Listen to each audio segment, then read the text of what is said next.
ធ្លាប់ខលនឹកមនុស្សធ្លាប់ស្រឡាញ់គេនោះបានចាត់ចេញឲ្យខ្ញុំនៅតយ៉ាងនឹកមនុស្សម្នាក់ធ្លាប់ខលធ្លាប់តែឆាប់បបញ៉ាសាគេធ្លាប់សន្យាថាមិនទៅណាចូលបរំមែន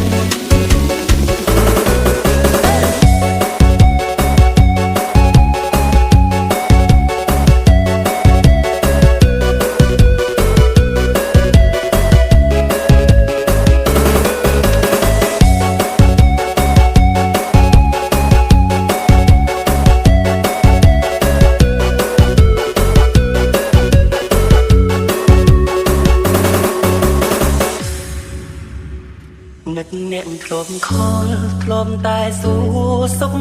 ទុក្ខពេលនេះខ្ញុំលែងឃើញមុខតើសុខទុក្ខម្នាក់នោះយ៉ាងណា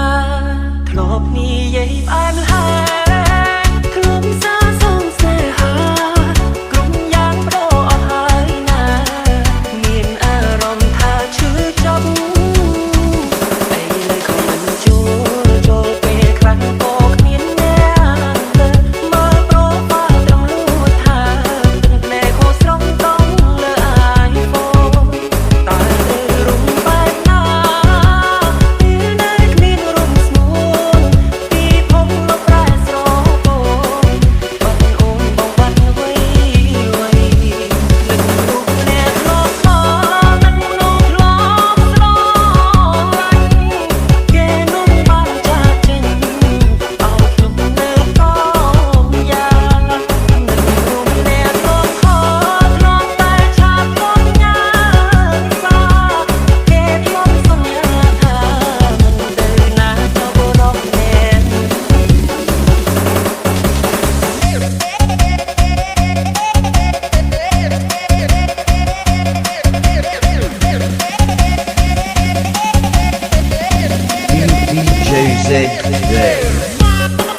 ខ្លាំងក៏គ្មាន